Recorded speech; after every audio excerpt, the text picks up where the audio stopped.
This podcast is produced by the Harwood Productions Podcast Network. To learn more about the network and to find more of our shows, visit us online at www.harwoodpodcast.com.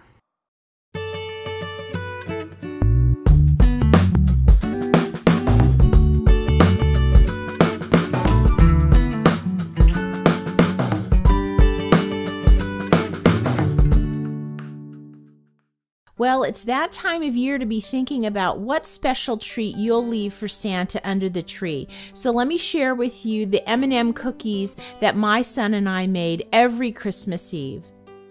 We first start by getting a cup of butter, and you'll notice this is butter right out of the fridge. It's not been softened or anything, and I find that you don't need to worry about that with these cookies. Just go ahead and put the butter right in the mixer.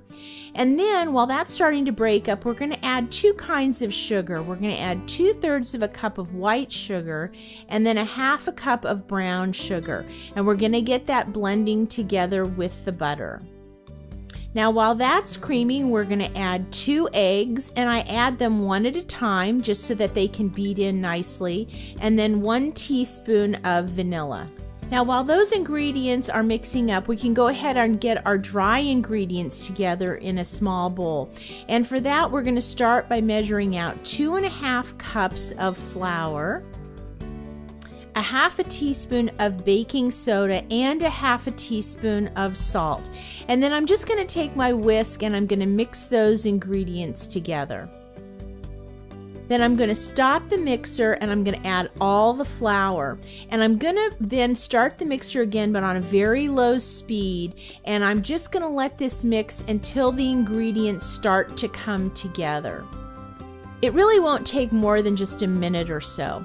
And then it's time to add our candies. And I'm using just the plain M&M candies. And you measure out about 1.5 cups, or if you have a 12-ounce bag, you can use that. Now, with this cookie, you could use all kinds of different M&Ms. They have the peanut, they have the dark chocolate. It's totally your choice. Or your child's choice, I should say. And then we're just going to go ahead and put those M&Ms into our batter and then turn the mixer on just for a few seconds. We don't want to break up the M&Ms. We just want to mix them into our batter. And then I like to do a final mix down with my spatula, and you'll notice this is a pretty stiff cookie dough. Then all we need to do is get our baking sheet with a piece of parchment, and I'm using my medium cookie scoop, and I'm just going to go ahead and start scooping these cookies out. Now they will spread a little bit while they're baking, so you're going to want to make sure to leave plenty of room in between each. And so consequently, I just end up putting 9 balls of cookie dough on a sheet. That way they have plenty of room to cook. Now we're going to take this over to the oven, and we've preheated it to 350 degrees, and these are going to bake for about 11 minutes. Now when we pull these out, you're going to notice they're very pale on the top, but if you look carefully, the edges are starting to get a nice golden brown, and that's what we want. These are meant to be a chewy cookie, so get that baking sheet out from underneath real quick.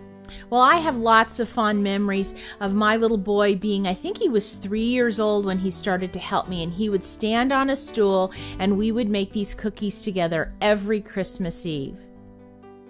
Now, a quick reminder, I've been nominated for a Tasty Award honoring the best in food and fashion programming, and I've been nominated for Best Home Chef in a Series for my Farmers Market Gourmet Show. Now, this is a Viewer's Choice Award, so if you'd like to vote, just go to our website and click on the Tasty Awards icon, and it'll take you right to the voting page. Now, voting does end January 5th. Well, Santa is going to love these M&M cookies, and they're really fun and easy to make with kids. So if you'd like to give them a go this Christmas Eve, just go to our website, visit the cookie jar show notes, and I'll have the recipe there for you. And as always, if you have any questions, please feel free to send me an email. Happy holidays, and I'll see you next time.